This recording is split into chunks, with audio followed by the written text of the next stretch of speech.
11 জন। কত 526 জন, 120-এর মধ্যে 26 জন।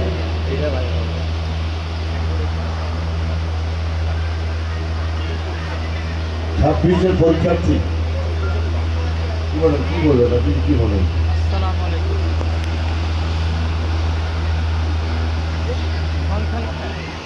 39 জন পরীক্ষার্থী। ম্যাডাম বলছে ম্যাডাম তারা চলবে 130 জন পরীক্ষা দিচ্ছে। তার কত 39 জন।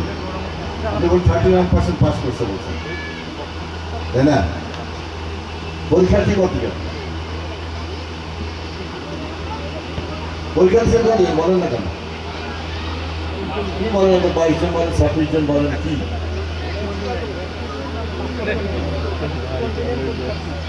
হ্যাঁ,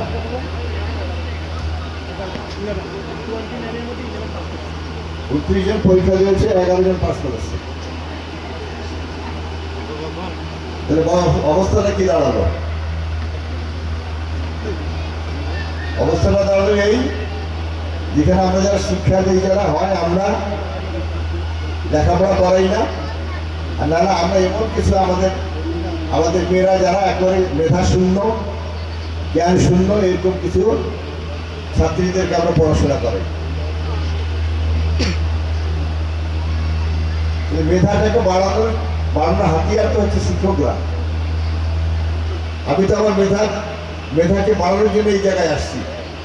এইখানে যদি আমার শিক্ষকরা যদি আমাকে হাতে নাতে বা হাতে গরমে আন্তরিকভাবে যদি শিক্ষা না দেয়, তাহলে হবে না। আজকে সত্য কথা বললে অনেকে অসন্তুষ্ট হবে,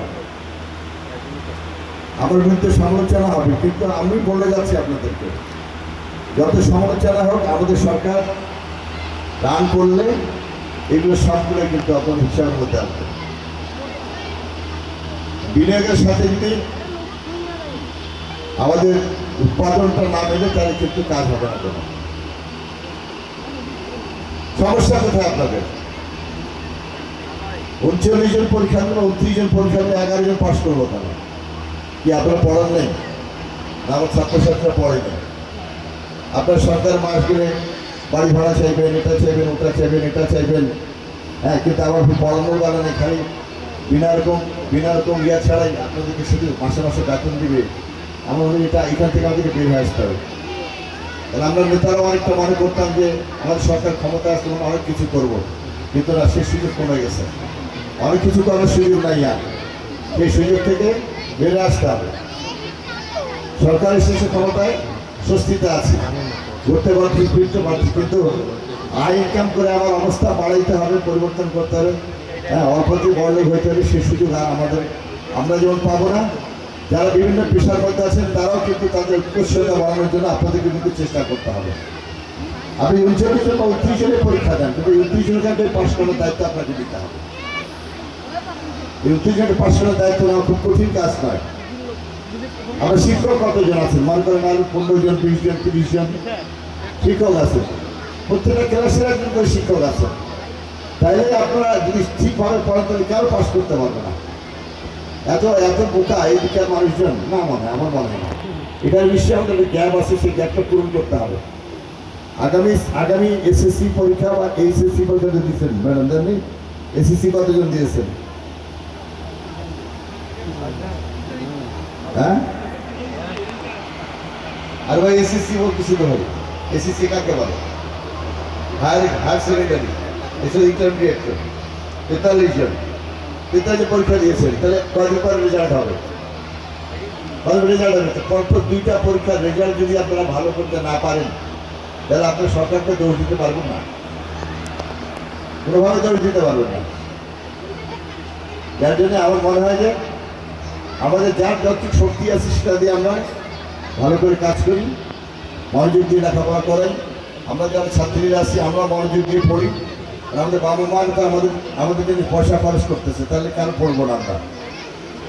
আরেকটা বিষয় হচ্ছে, এখানে যারা আমার মেয়েরা, তোমরা যারা আছো এখানে পড়তে আসছো, পড়তে হবে। অনেক মেয়েরাই আছে তাকে অল্প বয়সে বিয়ে হয়ে যাচ্ছে, এই জায়গা থেকে কিন্তু ফিরে আসতে হবে। অল্প বয়সে যাদের বিয়ে হচ্ছে, আমরা যেটা দেখতেছি সমাজকে বিভিন্ন বিশ্লেষণ করে যেটা দেখতেছি, এই অল্প বয়সের যে মেয়েগুলোর বিয়ে হচ্ছে আমাদের, এই সংসারগুলা 70-90টা সংসার টিকতেছে না, 70-90টা সংসার ভেঙে যাচ্ছে। কদিন পরে ছেলে মেয়েদের মধ্যে ডিভোর্স হয়ে যাচ্ছে। কখন ডিভোর্স হচ্ছে? যখন 2টা বাচ্চা হয়েছে, 1টা বাচ্চা হয়েছে, শরীর যখন ভগ্নপ্রায়, শরীর ভেঙে গেছে, ঠিক সেই মুহূর্তে যায় ডিভোর্স হচ্ছে।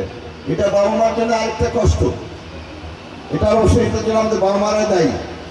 হ্যাঁ, আমরা কি বলি, আমি প্রায় বাবা মাদেরকে বলতে শুনেছি, আমরা গরিব মাসের শরীরে বেশি পড়ে কি হবে না জানি, কোথায় কি অঘটন ঘটায়, মানে কিবা অঘটন। মানে বাবা মা চিন্তা করতেছে যে আমার মেয়েরা, আমার ছেলেরা কোনো দুর্ঘটনা ঘটাবে, যার জন্য আগেই বিয়ে দিতে হবে। এখন তো উল্টা চিত্র সারা বাংলাদেশে। বিয়ার আগে দুর্ঘটনা নেই, বিয়ার পরে দুর্ঘটনা এখন বেশি, নাকি? হ্যাঁ, কথা কি ভুল করুন? ওই এখন বিয়ার পরে ঘটনা বেশি এখন। কেন, কি জন্য হচ্ছে? আসলে আমার মনের সাথে আর মনের মিল হচ্ছে না। মনের মিল হওয়ার আগে আমরা একটা কাণ্ড করে ফেলতেছি, যেটা পরে আর থাকতেছে না, সেটা পরে প্রকাণ্ড একটা ক্ষতি হয়ে যাচ্ছে। যার জন্যে মেয়েরা আসলে তোমাদেরকে চিন্তা করতে হবে, পড়াশোনা করো, পড়াশোনার কোনো বিকল্প নাই। পড়াশোনা যদি করতে পারো, ভালো জামাই পাবা, কোনো সমস্যা নেই। আর পড়াশোনা করতে না পারলে ওই জামাই হবে অত্যন্ত দুর্বল, অত্যন্ত সেই ঘর সেরকম ঘরে, দিন আনে দিন খায় এরকম ঘরে, তাদের সঙ্গে তখন তোমরা সংসার করে টিকে থাকতে পারো না। যার জন্য তোমাদেরকে চিন্তা করতে হবে। বাবা মা বলবে কিন্তু তোমরা বিয়েতে যাবো না। মানুষ সবাই ইন্টারমিডিয়েট পাস, কেন এখন বহু কাজের সুযোগ বেড়েছে, আমাদের হাতের কাছে বিজেট এসছে, এবং আরও অন্যান্য শিক্ষা ব্যবস্থা। আগামী দিনে আমাদের সরকার বলছে স্বাস্থ্য খাতে আমরা 1 লক্ষ মানুষ নিয়োগ দিব, তার মধ্যে 80,000 এরকম মেয়েরা। এটা কারা হবে?